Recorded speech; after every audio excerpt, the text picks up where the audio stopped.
जय सनातन। मुझे बताना है कि गुलामी की एक हद होती है, ब्लाइंड बिलीविंग की एक हद होती है। दिल्ली में आज जो कुछ हुआ सनातन के इतिहास में शायद कभी नहीं हुआ होगा। हर सनातनी को ये पता होना चाहिए कि सनातन में शंकराचार्य इस शिव का अवतार है। उसका मान सम्मान वो सनातनी की आइडेंटिटी है, ओळख है। दिल्ली में जो आज बीजेपी कार्यालय के बाहर शंकराचार्य जी का जो अपमान हुआ, अरे साहेब, सनातन में शंकराचार्य का घर में आना, ऑफिस पे आना, साक्षात शिव को आना है। बात क्या थी? गौ माता को राष्ट्र माता जाहिर करने के लिए शंकराचार्य जी ने दिल्ली रामलीला मैदान में 17 तारीख के लिए परमिशन ली थी। 10 मार्च को परमिशन दी गई।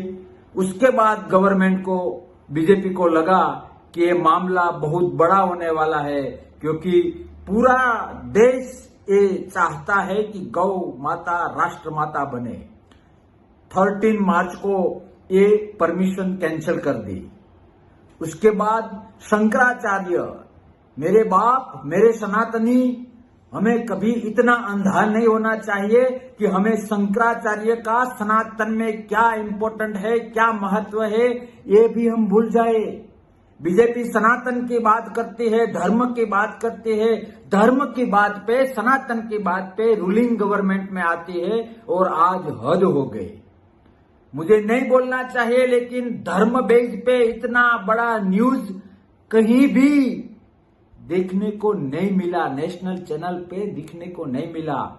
शंकराचार्य शिव का अवतार, सनातनी राष्ट्र, इतने करोड़ एंड करोड़ जहां सनातनी रहते हैं, वो देश में रूलिंग गवर्नमेंट थ्रू कि जो भी धर्म बेस पे वहां पहुंची है, वो शंकराचार्य का इंसल्ट करती है, और फिर भी हम सब चुप है। मैं कोई पार्टी बेस पे या राजनीति करने वाली बात नहीं करना चाहता हूं, लेकिन मैं ये चौकस कहना चाहता हूं कि शंकराचार्य का अपमान अच्छा भविष्य का निशान नहीं है, अच्छा फ्यूचर का सिंबल नहीं है। हमें आवाज उठानी चाहिए। गवर्नमेंट एक बार गौ माता राष्ट्र माता का आवाज के लिए रामलीला में परमिशन देती है, फिर डर जाती है, फिर 13 मार्च को परमिशन रद्द करती है। शंकराचार्य जी हर राष्ट्रीय पार्टी पे ऑफिस पे जाते हैं कि आपका क्या मानना है, गौ माता राष्ट्र माता होना चाहिए कि नहीं। गौ माता को राष्ट्र माता जाहिर करो न करो, ये तो 2 नंबर की बात है। मगर बीजेपी कार्यालय पे जब शंकराचार्य जी पहुंचते हैं तो 100 मीटर दूर उसको रोका जाता है। साक्षात शिव का अपमान है, वो भी बीजेपी कार्यालय में, जो धर्म बेस पे चलती है, सनातन का दावा करते हैं, हिंदुत्व का दावा करते हैं। बीजेपी को एक्सेप्ट कर लेना चाहिए कि हम सिर्फ मतों के लिए धर्म की बात करते हैं। यदि ये नहीं करना है, सही में धर्म की बात करते हो, सही में सनातनी हो और सनातनी की बात करते हो, तो 2 काम 1 घंटा वेस्ट करने से पहले कर देना चाहिए। एक, शंकराचार्य श्री की माफी मांगो, और दूसरा, गौ माता को राष्ट्र माता जाहिर कर दो। सनातनियों को मैं प्रार्थना करता हूं, आप बीजेपी में हो, रहो, आप जिस पार्टी में हो वहां रहो, हमें कोई दिक्कत नहीं है।